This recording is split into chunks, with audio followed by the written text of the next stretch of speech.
Hey guys, Stealth here and welcome to Admiral Dreadnoughts multiplayer. This is going to be my first actual battle in multiplayer. I'm playing against Teutonic Meme, who has one battleship and a light cruiser. I have one heavy cruiser and 7 DDs. Let's see if my battle barge is going to be capable of tanking a few hits from the Haku class. This is going to be very much a live version of my first impressions of the game, because I haven't actually played much of it. I mean, I've played it way back when it was first... when I first got access to it. I think that was the time that I tested it with Brother Monroe. And that's about it. So let's have a look. When it comes to this screen, most of the buttons are exactly the same as you would expect from the base game. Nothing special there. You have the battle timer. In 20 minutes, you run out. Of course, you're gonna have to find the enemy first, and supposedly they're southwest, so let's go there. Let's see, yeah, I'll accept my units being in divisions. They could have changed the icons here. This one's usually for torpedoes. Okay, yeah, off. No, off. Thank you. I don't... Why do I have to click that twice? Oh, I don't. The what? Okay. Do I do that with everything? Like aggressive? And then you disclick and you... Yeah, okay. So that doesn't update right away.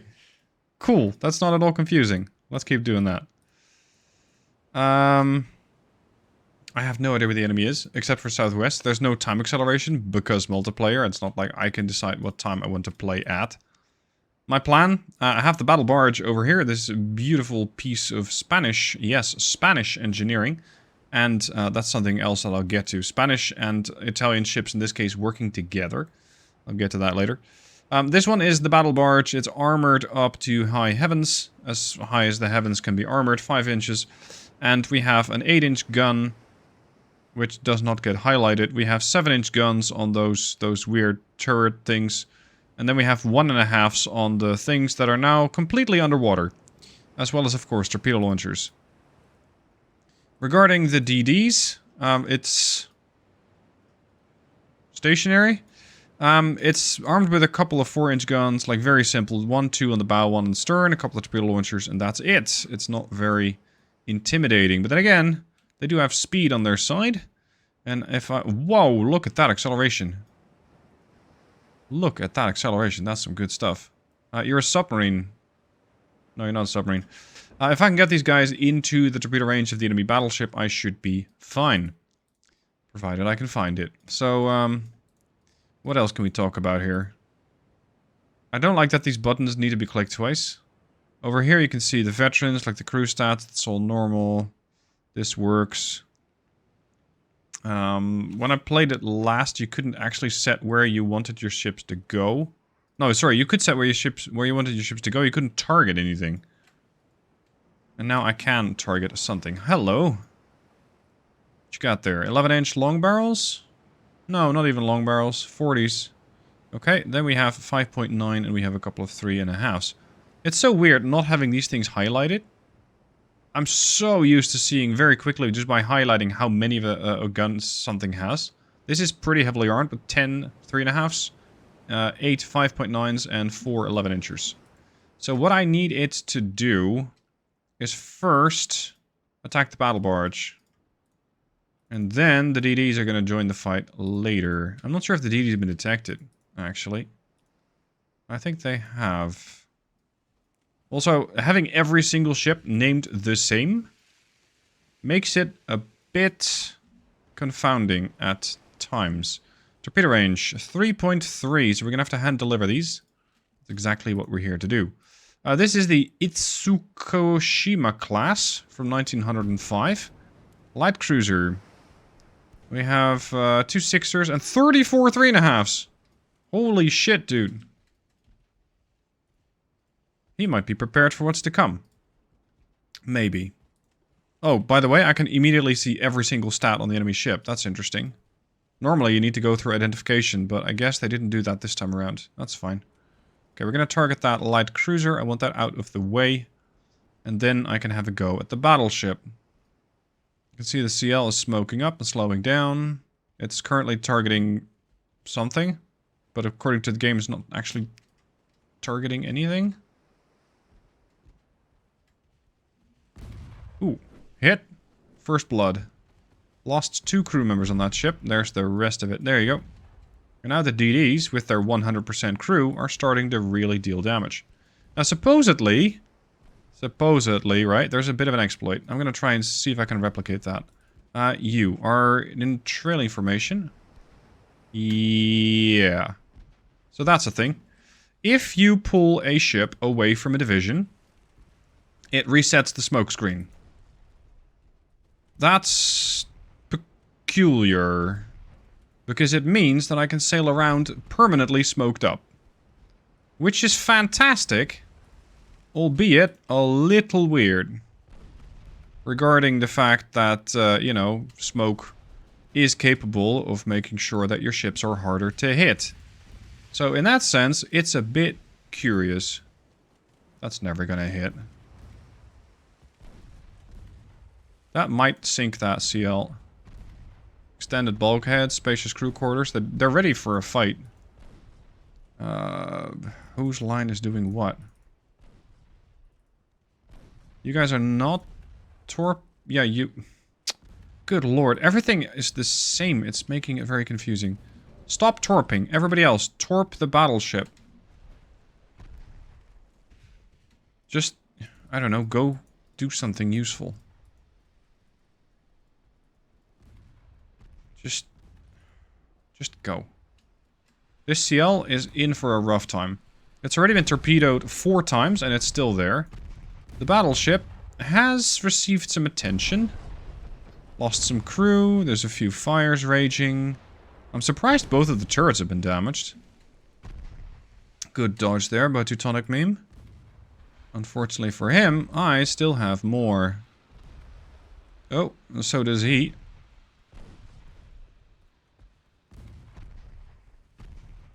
No, he's dodging. We're fine. We're fine. Oh, now you're launched. Okay, perfectly fine. You're already smoked through. Where's the battle barge at? Hello? Oh, here you are. Can you not shoot?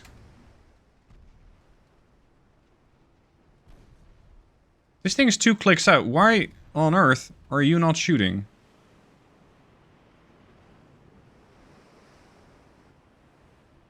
That's 1 down.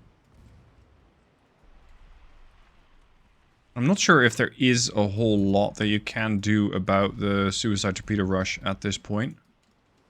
Because I just overwhelm you with numbers. And unless you have some really good accuracy on your secondaries, maybe 100% crew, you're going to have a very rough time with it. Also, this thing is getting picked apart by my 4-inch guns. See, this is good armor leveling. It's refreshing, really. Not to see somebody like the AI build a ship and then go, oh, half an inch of armor is fine. No, this is actually good. 18 inches on the conning tower. He has 10-inch belt, 5-inch fore, 5-inch aft, 3-inch deck. Yeah, it's fine. It's a good ship. Good design. I like it. Well done. That's something I would put in the campaign. Now, torp off reloading. Yeah, we have landed 2. We knocked out a turret? I was angling for the pause button there, but we don't have that. How did that happen? I don't know. But one of their turrets is offline.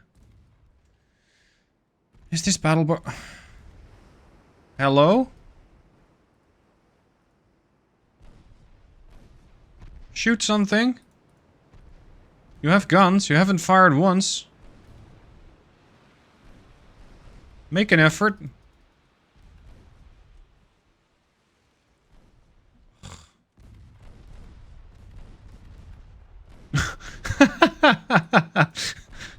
This poor battleship.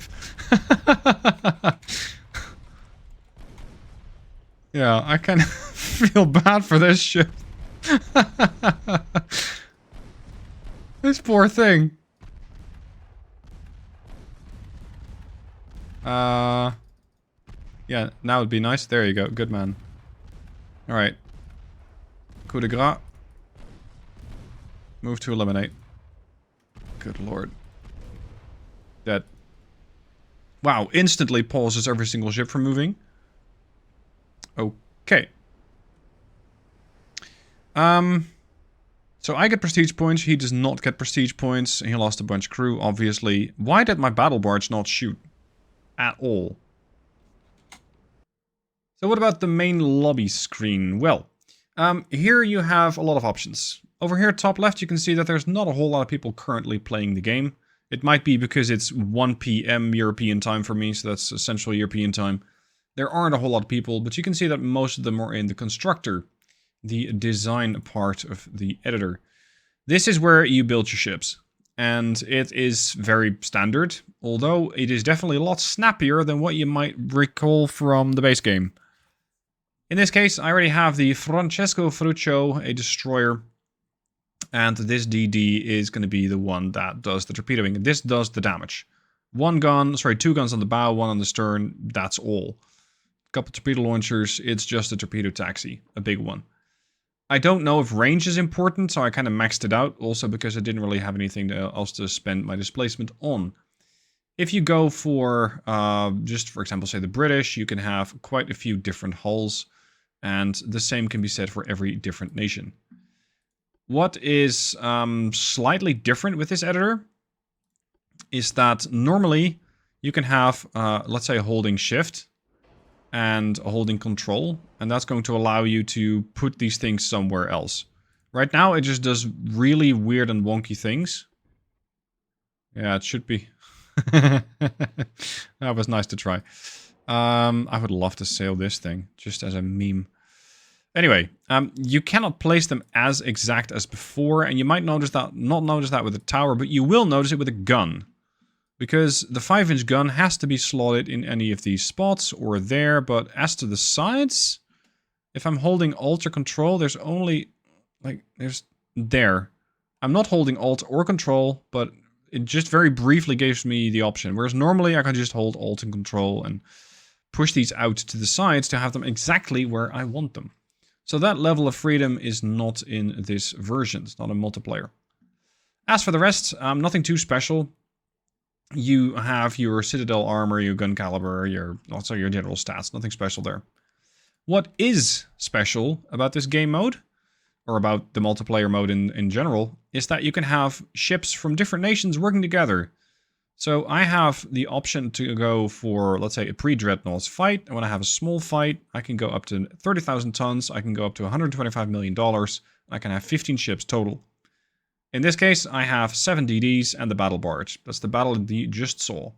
So this is the way that you see the lineup of the fleet. And whichever limit you run into first is going to be the one that you are limited by. So I might have more tonnage, but I don't have more cash. In this case, I could say, well, in this case, I'm going to just reduce the amount of tonnage a bit, or reduce the amount of, let's say, crew a bit and make the ship cheaper. Then I'm going to have more ships for, let's say, better for the limit, better for the tonnage, and I'll still be able to do it under budget. This is now a ready fleet. So this means I can ready up with this fleet. I cannot yet ready up for medium or large, because that's going to require a different sort of format. So in this case, I'm going to go to medium battle. And if I have a medium fleet, I can go to 90,000 tons. I can have $250 million, which is double there, but you get triple tonnage and you have 20 ships. In this case, I could go, well, I want this, and I want all the DDs. Yeah, I'm running into budgetary restrictions. There. So my medium fleet could essentially be double. Or you could say, well, in this case, I'm going to design a battleship and just have a bit more diversity in my fleet, a bit more versatility, a bit more options. The same can be said for the large option, of course. You just get more of everything. And that's how you ready up. And this is a pretty clever design system, because this way, if you go into battle, you can see that there's people currently that is not waiting for a battle. There's people in lobby, there's some people in combat. If you are only readying up with one fleet, let's say a small pre-dreadnought fleet, this might mean that you'll never see an opponent if everybody else happens to be fighting, let's say, modern medium battles. So having multiple fleets ready means that you're able to get match made, if that's a word, easier, faster, meaning that you save time. You're not going to be waiting as long for a battle, ideally. Although with 14 players, I'm not really expecting to see a very, very quick lineup. Now, something interesting, you can just apparently hit enter and you're going to go into chat. I'm not sure why. I would very much like to see a stats or a chat window over there. I think that would make it easier. As for this dockyard, if you want to call it that, it is the same one that we have from the original game. Unfortunately, I think they removed the capability of running around in it. Over here you can see the destroyer on the slipway. This is one of the dockyards, that's the dockyard. I think over there is the one for the super battleships. So this is still the same dockyard from the ship, from the base game. It is just slightly different because potentially you're running with fleets, as opposed to just a couple of ships that you're editing one by one. Battle-wise, you have Raided, which is the gameplay that I just showed you. That's versus another player, or you can fight against an AI fleet. I'm not sure why you'd want to. If you want to fight against an AI fleet, just get the base game and do a custom battle. I'm not sure why that's in there. Game mode-wise, I can invite somebody to a group, and I'm not sure why I would want to. Because I believe it's only going to be a 1v1. So perhaps it is the way to link up with somebody else and make sure that you are actually battling them. It's not possible to fight more than one opponent. So in the current version of multiplayer Dreadnoughts, and that might change, that's why I'm saying current version, this means that it's only a 1v1. It's not like you're building your own ship or ships and playing a battle as you might imagine from World of Warships, where you have 12 versus 12s or 5 versus 5 if you're playing ranked. So battles like those, unfortunately, aren't a thing. It's just a 1v1. As for whether or not you should get this, there's a saying, if it's not a hell yes, it's a no. For me right now, this is not a hell yes. I mean, it's funny, it's a gimmick, but there are things that are just not working. Your ships all being named the same is a bit confusing, because you never know if it was Francesco Ferruccio 1 or 15 that actually launched the torps. You're going to have to manually check all of them. Whereas if it's supposedly, let's say this one's named Francesco, the next one's named Venezia, the next one's named Pizza, and the fourth is named Pasta. I know that the Pizza and the Pasta have spent their torps. You know, it just makes it a bit easier. Buttons that don't fully work. It feels like it was released a bit too soon. It's very bare bones. Right now, I would say don't get it. Maybe I should add the word yet to that. But as it is right now, I just can't really recommend it. It's Dreadnoughts. Yes. It's multiplayer. Yes. Does it do what it says on the tin? Mostly yes. And yet, I can't quite recommend it. If they do make some things a bit easier, of course, if they make it more accessible, then how they do that by, I don't know, doing a key giveaway or just doing something to appease the community, which they have to some part alienated. More on that in a different video linked down below. Whether they do that, you need a bigger player count if you want to have a multiplayer game like this. Like 13 players is not feasible. So right now, I'd say multiplayer is a bit of a pass. Let me know what your thoughts are down below. Please keep in mind, I'm not the enemy, so you can downvote my video all you want, but that will not actually end up as any message to the developers. I'd much rather have you then protest on the Steam forums or voice your displeasure in some other manner. I don't know, punch a wall or something. Just, I'm a content creator, and I'm trying here to help you decide whether or not this is for you. Anyway, enough rambling for me. Thank you for watching. Hope you found it entertaining, useful, informational, and I'll see you soon for more videos.